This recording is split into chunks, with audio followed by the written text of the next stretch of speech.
ಪಾಕಿಸ್ತಾನದ ಇಸ್ಲಾಮಾಬಾದ್ನಲ್ಲಿ ಮೊದಲ ಸುತ್ತಿನ ಶಾಂತಿ ಮಾತುಕತೆ ಮುರಿದು ಬಿದ್ದ ಬಳಿಕ ಬಹುತೇಕ ಯುದ್ಧ ನಿಲ್ಲಲ್ಲ, ಶಾಂತಿ ಮಾತುಕತೆ ಅನ್ನೋದು ಮರುಚಿಕೆ ಅನ್ನುವಂತಹ ಮಾತುಗಳು ಕೇಳಿ ಬರ್ತಾ ಇತ್ತು. ಈಗ ಅದೇ ಯುದ್ಧ ಭೂಮಿಯಿಂದ ಮತ್ತೆ ಶಾಂತಿ ಮಾತುಕತೆಯ ವಿಚಾರಗಳು ಚಿಗುರೊಡಿತಾ ಇದೆ. ಅಮೆರಿಕಾದ ಬಳಿಕ ಇರಾನ್ ಕೂಡ ಈಗ ಶಾಂತಿ ಮಾತುಕತೆಗೆ ಒಲವನ್ನು ತೋರಿಸ್ತಾ ಇದೆ ಅನ್ನೋದು ಗೊತ್ತಾಗ್ತಾ ಇದೆ. ಹಾಗಾದರೆ ಮಧ್ಯಪ್ರಾಚ್ಯದಲ್ಲಿ ಯುದ್ಧದ ಕಾರ್ಮೋಡ ಆವರಿಸಿಕೊಂಡಿದೆಯಲ್ಲ, ಅದು ಕಡಿಮೆ ಆಗಿಬಿಡುತ್ತಾ? ಮೂರು ದೇಶಗಳ ನಡುವೆ ನಡೀತಾ ಇರುವಂತಹ ಯುದ್ಧಕ್ಕೆ ಕದನ ವಿರಾಮ ಶಾಶ್ವತವಾಗಿ ಬಿದ್ದೇ ಬಿಡುತ್ತಾ? ಬನ್ನಿ, ಕುರಿತಂತೆ ಒಂದು ವರದಿ ಇದೆ, ನೋಡ್ಕೊಂಡು ಬರೋಣ. ಅಮೆರಿಕ ಬಳಿಕ ಮಾತುಕತೆಗೆ ಇರಾನ್ ತಾತ್ವಿಕ ಒಪ್ಪಿಗೆ. ಶೀಘ್ರದಲ್ಲೇ ಪಾಕಿಸ್ತಾನದಲ್ಲೇ ಎರಡನೇ ಸುತ್ತಿನ ಮಾತುಕತೆ. ಮಧ್ಯಪ್ರಾಚ್ಯದಲ್ಲಿ ಸಂಘರ್ಷ ಮುಂದುವರೆದಿದೆ. ಹಾರ್ಮುಜ್ ಜಲಸಂಧಿಯ ಮೇಲೆ ಕಣ್ಣಿಟ್ಟಿರುವ ಅಮೆರಿಕ ನೌಕಾ ದಿಗ್ಬಂಧನ ಹಾಕಿದೆ. ಈ ನಡುವೆ ಎರಡನೇ ಸುತ್ತಿನ ಕದನ ವಿರಾಮದ ಮಾತುಕತೆಗೂ ಅಮೆರಿಕ ಆಸಕ್ತಿ ತೋರಿತ್ತು. ಇದರ ಬೆನ್ನಲ್ಲೇ ಇರಾನ್ ಕೂಡ ಈಗ ಮಾತುಕತೆಗೆ ತಾತ್ವಿಕ ಒಪ್ಪಿಗೆ ಸೂಚಿಸಿದೆ ಎಂದು ಹೇಳಲಾಗಿದೆ. ಹೀಗಾಗಿ ಶೀಘ್ರದಲ್ಲಿ ಪಾಕಿಸ್ತಾನದಲ್ಲೇ ಎರಡನೇ ಸುತ್ತಿನ ಮಾತುಕತೆ ನಡೆಯುವ ಸಾಧ್ಯತೆಗಳಿದೆ ಎನ್ನಲಾಗುತ್ತಿದೆ. ಈ ಬಾರಿಯ ಮಾತುಕತೆಯಲ್ಲಿ ಹಾರ್ಮುಜ್ ಜಲಸಂಧಿಯಲ್ಲಿ ಮುಕ್ತ ಸಂಚಾರ ಮತ್ತು ಪುಷ್ಟೀಕರಿಸಿದ ಪರಮಾಣು ನಾಶಪಡಿಸುವ ಬಗ್ಗೆ ಚರ್ಚೆಗಳು ನಡೆಯಲಿದೆ.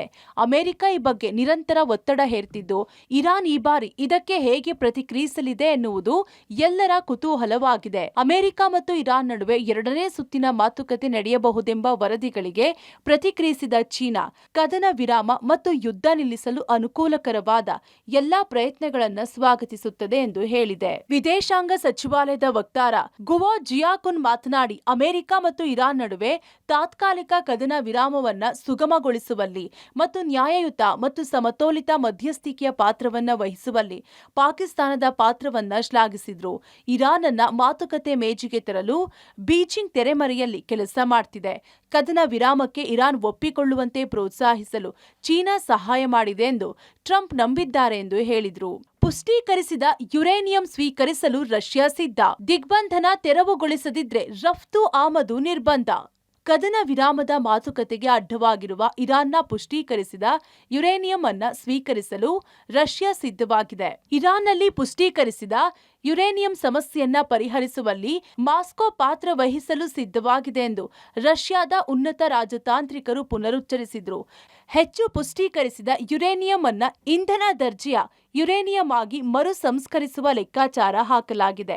ಈ ನಡುವೆ ಯಾವುದೇ ಶಾಂತಿ ಒಪ್ಪಂದದಲ್ಲಿ ಇರಾನ್ ಮೇಲೆ ಕಠಿಣ ಮೇಲ್ವಿಚಾರಣೆ ಅಗತ್ಯ ಎಂದು ವಿಶ್ವಸಂಸ್ಥೆ ಪರಮಾಣು ಮುಖ್ಯಸ್ಥರು ಹೇಳಿದ್ದಾರೆ. ಮಾತುಕತೆಗಳ ಚರ್ಚೆಗಳ ನಡುವೆ ಇರಾನ್ ಬಂದರುಗಳ ಮೇಲಿನ ದಿಗ್ಬಂಧನವನ್ನ ಅಮೆರಿಕ ತೆಗೆದು ಹಾಕದಿದ್ರೆ ಪರ್ಷಿಯನ್ ಕೊಲ್ಲಿ ಪ್ರದೇಶ, ಒಮಾನ್ ಸಮುದ್ರ ಮತ್ತು ಕೆಂಪು ಸಮುದ್ರದಾದ್ಯಂತ ರಫ್ತು ಮತ್ತು ಆಮದುಗಳನ್ನು ಇರಾನ್ ಸಂಪೂರ್ಣವಾಗಿ ನಿರ್ಬಂಧಿಸುತ್ತೇವೆ ಎಂದು ಇರಾಕ್ನ ಜಂಟಿ ಮಿಲಿಟರಿ ಕಮಾಂಡ್ನ ಕಮಾಂಡರ್ ಅಲಿ ಅಬ್ದುಲ್ಲಾಹಿ ಎಚ್ಚರಿಸಿದ್ದಾರೆ. ಹಾರ್ಮುಜ್ ಜಲಸಂಧಿ ದಾಟದ ಹಡಗುಗಳು. ಲೆಬನಾನ್ನಲ್ಲಿ ಸಂಘರ್ಷಕ್ಕೆ ಶೀಘ್ರವೇ ಕದನ ವಿರಾಮ. ಹಾರ್ಮುಜ್ ಜಲಸಂಧಿಯನ್ನ ಅಮೆರಿಕ ದಿಗ್ಬಂಧನಗೊಳಿಸಿದ ನಂತರ ಕಳೆದ 48 ಗಂಟೆಗಳಲ್ಲಿ ಯಾವುದೇ ಹಡಗು ಇರಾನಿನ ಬಂದರುಗಳನ್ನು ತಲುಪಲು ಸಾಧ್ಯವಾಗಿಲ್ಲ ಎಂದು ಯುಎಸ್ ಸೆಂಟ್ರಲ್ ಕಮಾಂಡ್ ಹೇಳಿಕೊಂಡಿದೆ. ಸೆಂಟ್ಕಾಮ್ ಪ್ರಕಾರ ಅಮೆರಿಕದ ಸೂಚನೆಗಳನ್ನು ಅನುಸರಿಸಿ 9 ಹಡಗುಗಳು ತಮ್ಮ ಮಾರ್ಗಗಳನ್ನು ಬದಲಾಯಿಸಿವೆ. ಇನ್ನು ಲೆಬನಾನ್ನಲ್ಲಿ ನಡೆಯುತ್ತಿರುವ ಸಂಘರ್ಷಕ್ಕೆ ಶೀಘ್ರದಲ್ಲೇ ಕದನ ವಿರಾಮ ಜಾರಿಯಾಗುವ ಸಾಧ್ಯತೆ ಇದೆ ಎಂದು ಹೆಜ್ಬುಲ್ಲಾ ಹೇಳಿದೆ. ಒಟ್ನಲ್ಲಿ ಸಂಘರ್ಷದ ನಡುವೆಯೂ ಎರಡನೇ ಸುತ್ತಿನ ಮಾತುಕತೆಗೆ ಎರಡು ದೇಶಗಳು ಆಸಕ್ತಿ ತೋರಿರುವುದು ಮಧ್ಯಪ್ರಾಚ್ಯದಲ್ಲಿ ಯುದ್ಧ ಅಂತ್ಯಕ್ಕೆ ಮತ್ತಷ್ಟು ಪುಷ್ಟಿ ನೀಡಿದೆ. ಶಬ್ಬೀರ್ ನಿಡಗುಂದಿ, ಪಬ್ಲಿಕ್ ಟಿವಿ, ನವದೆಹಲಿ.